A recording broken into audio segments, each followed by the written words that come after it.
निर्मल मल, जिसका मन निर्मल हो, पाप रहित हो, स्वच्छ हो, पवित्र हो, वही मुझे पा सकता है। निर्मल मन जन सो मोहि पावा, अमोहि कपट छल छिद्र न भावा। तभी वो आत्मस्वरूप का ज्ञान पा सकता है,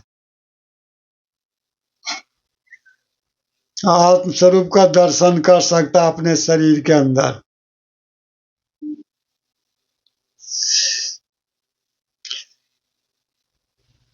मम दर्शन फल अपरम अनुपा, अजीव पावन निज सहज स्वरूपा। स्वयं मर्यादा पुरुषोत्तम राम कह रहे हैं, मेरा दर्शन व्यर्थ नहीं जाता।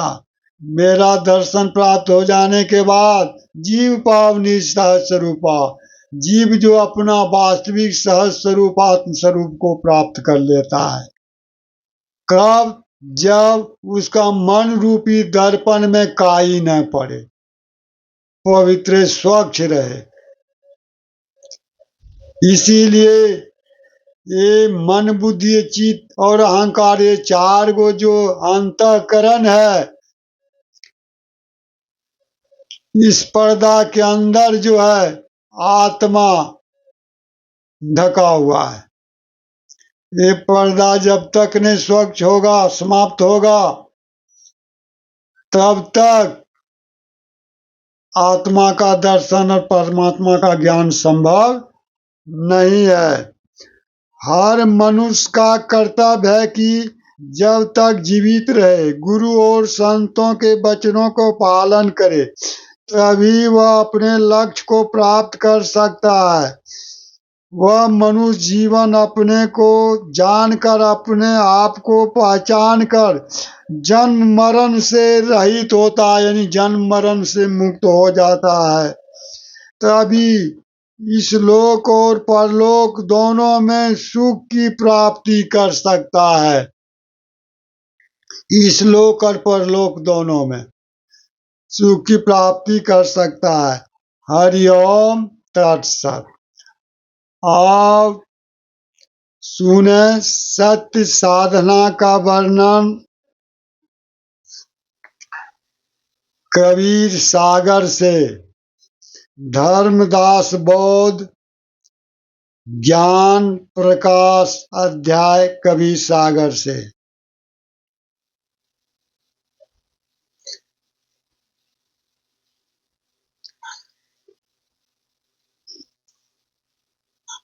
कबीर साहब धर्मदास जी को अपना शिष्य बनाया।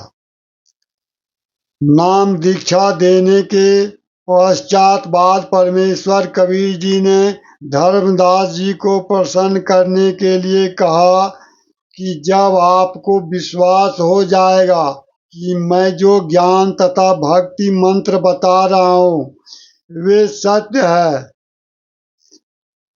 फिर तेरे को गुरु पद दूंगा, गुरु का पद दूंगा, यानी दीक्षा देने का अधिकार दूंगा।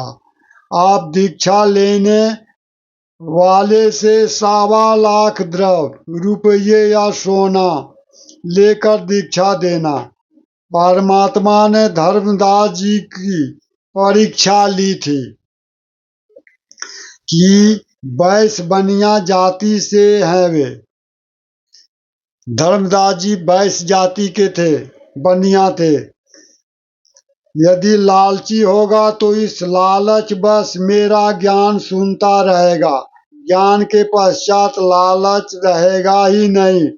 परंतु धर्मदास जी पूर्ण अधिकारी हंस थे, सतलोक से विशेष आत्मा भेजे थे। फिर उन्होंने इस राशि को कम करवाया और निःशुल्क दीक्षा देने का वचन करवाया कबीर साहब से, यानी माफ करवाया। अब सुने धर्मदास बोध ज्ञान प्रकाश अध्याय कबीर सागर से। हरिओम तत्सत। बोधवगढ़ नगर कहा में धर्मदास, सह रहा। धन का नहीं वार रूपारा, हरि भक्ति में श्रद्धा पारा।